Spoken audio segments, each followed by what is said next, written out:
ఇలా తెలంగాణలో RRR cinema తర్వాత RRR మూవీ చూసిన తర్వాత బక్కా దర్శన్ అన్న వీడియోలు చూసిన తర్వాత నాకు కేలు కనిపిస్తున్నాయి.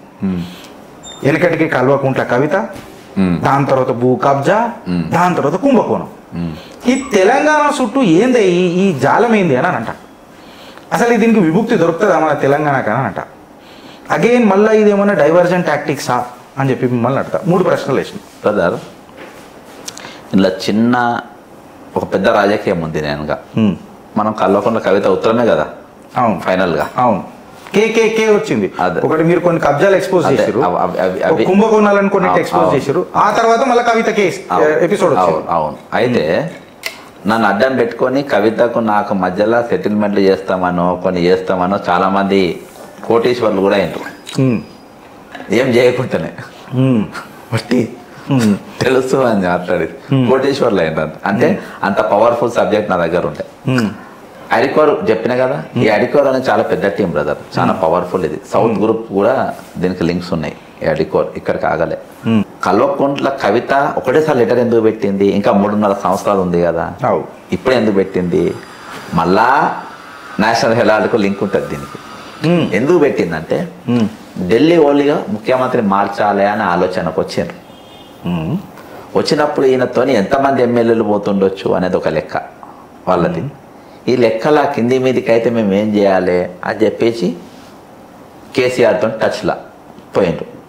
అలా కొంతమంది ఎమ్మెల్యేలు ఒకవేళ మారుస్తే మీరు ఉంటారా, మాకు నిలబడతారా అని ఒకటి. నిలబడతా అన్నడో లేదో నాకు తెలియదు, కానీ ఇది మన రేవంత్ రెడ్డికి తెలిసింది. ఇమీడియట్ కవితను స్లీపర్ సెల్ యాక్టివేట్ చేసిండ్రు.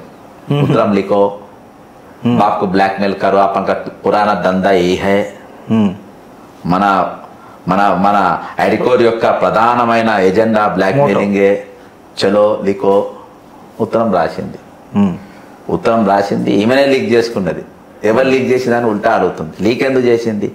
లీక్ చేయగానే ఆమె ఏమనుకున్నది, తెలంగాణ మొత్తం జాగృతి అనేది వరల్డ్ వైడ్ పాన్ ఇండియా కదా అది.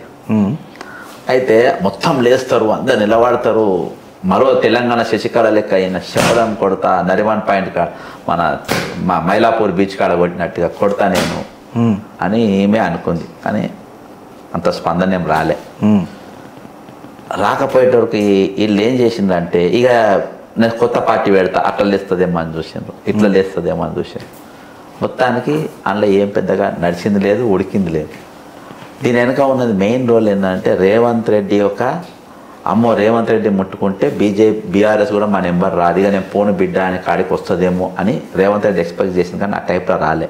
ఉత్తరం వెనుక ఉన్నది ఇది. బీజేపీ ఒక 2-3 ఎంపీలను తిట్టుట్లా కూడా ఎజెండా రేవంత్ రెడ్డి పదవి కాపాడుకోనికి రేవంత్ రెడ్డిని తిట్టింది.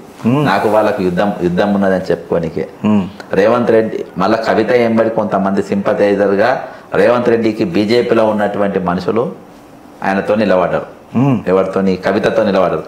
బ్రదర్, ఇన్ని జరిగినా బ్యూటీ కాంటెస్ట్లా ఇంత పెద్ద ఇమేజ్ జరిగినప్పుడు, బ్యాడ్ ఇమేజ్, బీజేపీ పెద్ద నాయకులు ఎవరు స్పందించలే, ఎక్కడ కూడా నిలవాలి. ఇంకో పాయింట్ నేను పెహల్గాంలో ఒకటి చెప్పిన, ఇంకో పాయింట్ ఇక్కడ కూడా ఇవాళ వరకు దీనివల్ల తెలంగాణ భారతదేశ ఇమేజ్ డ్యామేజ్ అయింది చెప్పి అని తెలంగాణ మంత్రులు ఏడ కూడా మాట్లాడలే, ఇక్కడ కూడా.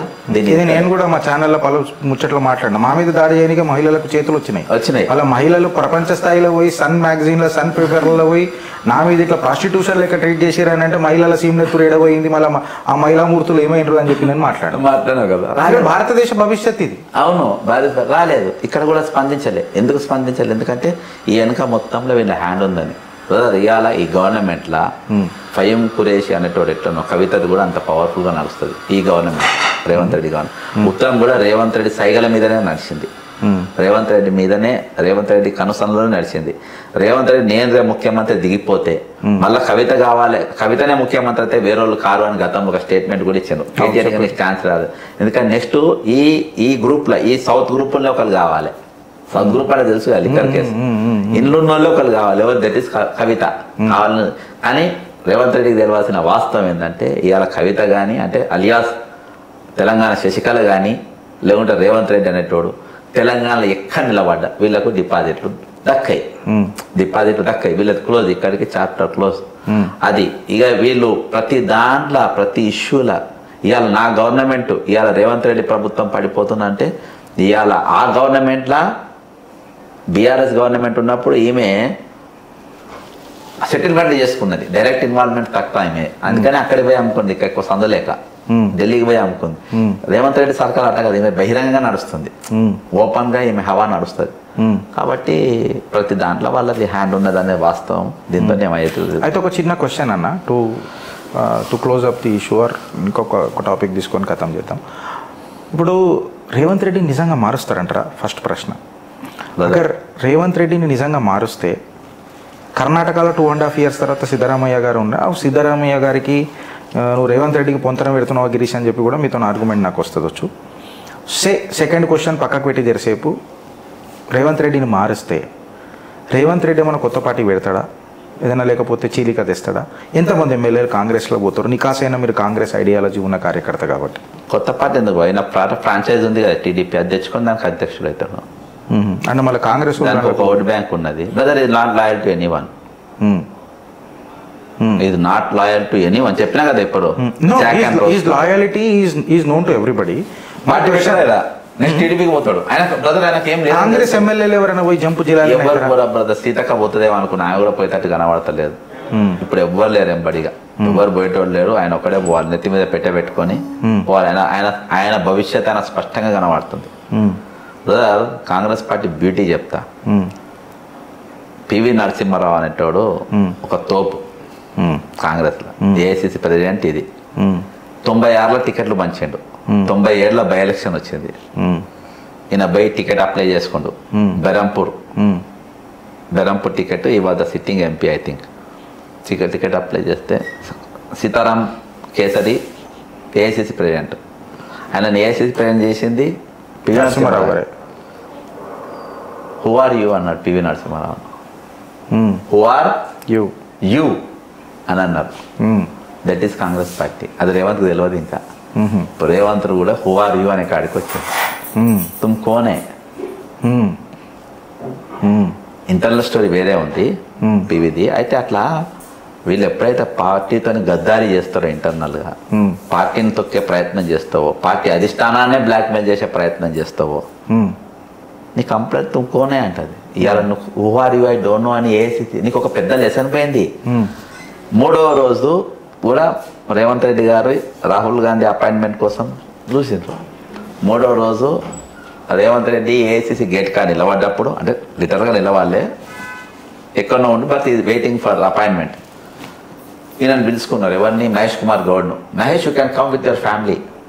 రాహుల్ గాంధీ గారు నిలబడ్డారు, వాళ్ళ ఫ్యామిలీతో ఫోటో దిగి పంపారు. అంటే మహేష్ కుమార్ గౌడ్ 6 pack ఉందని కాదు, మహేష్ గారు కాంగ్రెస్ పార్టీని మోస్తుందని కాదు. మళ్ళీ మహేష్ కుమార్ గౌడ్ కాంగ్రెస్ ప్యాక్ లేదు కదన్న. ఫ్యామిలీ ప్యాక్ 6 pack ఏం లేకపోయినా కాంగ్రెస్ ప్యాక్ ఆయనది కూడా కాదు. లేదు, ఆయన టీడీపీకి వచ్చినాడు ఆయన. బట్ మెసేజ్ టు రేవంత్ ఎందుకు ఇచ్చిండ్రు అంటే, అరే నువ్వు సీఎం అయితే మాకేంది, మెసేజ్ టు రేవంత్ రెడ్డి, నువ్వు సీఎం, నీ గవర్నమెంట్ సీఎం కంటే మా కార్యకర్త, మా కాంగ్రెస్ మాకు ఇంపార్టెంట్ రా అని మెసేజ్ పంపారు. కార్యకర్త మెసేజ్ అని అన్నప్పుడు లేదా లాస్ట్ క్వశ్చన్ అన్న, ఇది మీరే మళ్ళీ పోరాడారు. మీ ఎన్సైక్లోపీడియా ఆఫ్ ఫ్యాక్ట్స్ల నుంచే నేను తీసుకున్నాను అనుకోండి. వొకేషనల్ కోర్సెస్ మీద ఒక పెద్ద స్కామ్ జరిగింది. ఇక్కడ కోర్సులు చెప్తలేరని, అలా టీచర్లను పంపించారని ఎక్సెట్రా మీద దాని మీద చాలా డీటెయిల్గా విశ్లేషణ చేశారు. ఇది ఏంది, ఏం కథ? ఈ వొకేషనల్ కోర్సెస్ ఏంది?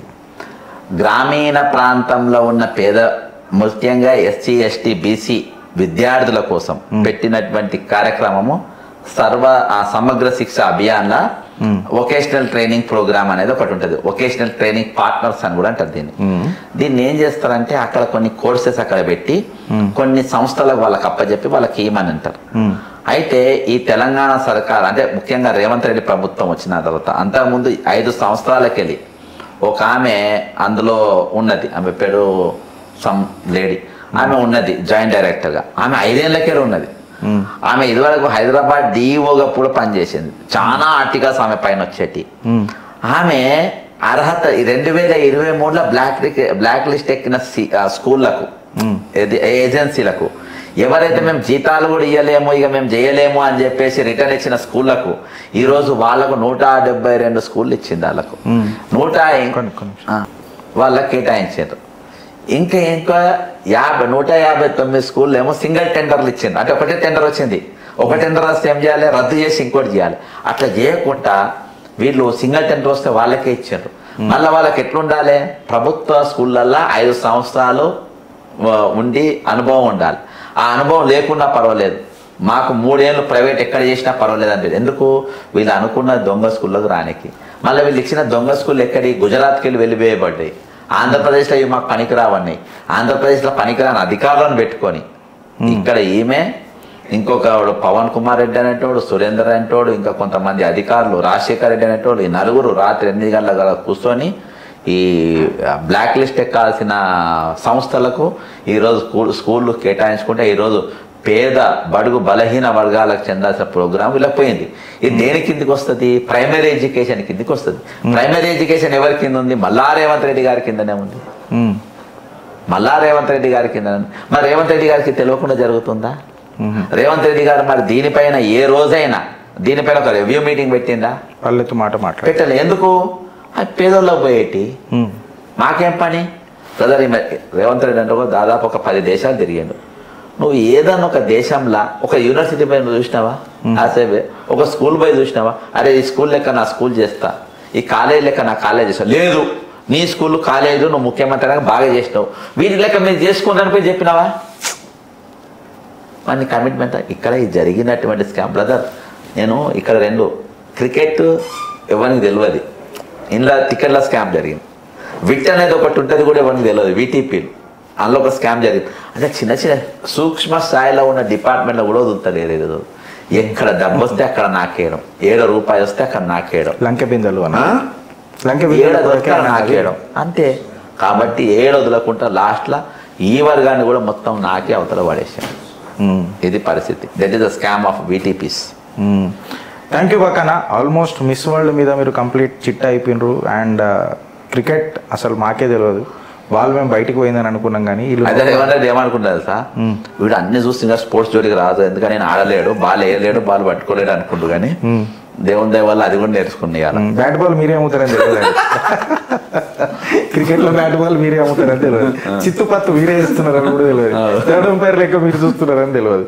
So what ever it is, ఒక నికాసైన కార్యకర్తకు వేసిన ప్రశ్నలు కూడా అన్కట్, అన్ఫిల్టర్డ్, అన్ఎడిటెడ్ చిత్రగుప్తులో ప్రజెంట్ అవుతాయి ఫ్రెండ్స్. అండ్ ఐ హోప్ చిత్రగుప్తులో ఒక డీటెయిల్డ్ అనాలిసిస్ ఇవాళ 4-5 అంశాలు ఏవైతే కీలకంగా నడుస్తున్నాయో తెలంగాణలో, అండ్ మోరోవర్ ఒక డైవర్షన్ టాక్టిక్స్ కూడా ఉండొచ్చు, కవితక్క ఎపిసోడ్ కూడా, ఇవన్నీ కూడా మనం చాలా డీటెయిల్గా డిస్కస్ చేసినాం. అండ్ మరొకసారి బక్కా జాక్సన్ అన్న మన చిత్రగుప్త ఛానల్కి వచ్చినందుకు ఒకసారి ఆయనకు ధన్యవాదాలు తెలియజేస్తూ, అన్న thank you so much. And please stay tuned with Chitragupta friends. And please మీకు నచ్చితే ఇట్లా ఒక లైక్, షేర్ అండ్ కమెంట్ పెట్టుర్రి. కమెంట్ ఏమన్నా పెడితే మేమన్నా తప్పు మాట్లాడితే ఉతికి కూడా ఆరేయండి. అండ్ మోరోవర్ ఉతికి ఆరేసినప్పుడు దానికి సబ్స్టెన్షియల్గా ఒక డేటా కూడా పెట్టండి. Thank you so much. And మేము చేసే పని మీకు నచ్చినట్లయితే మాకు QR కోడ్ కనిపిస్తుంది, and obviously you can donate to Chitragupta in any form. Thank you. Jai Hind and Jai Bharat. Signing off మీ గిరీష్ దారామూర్తి.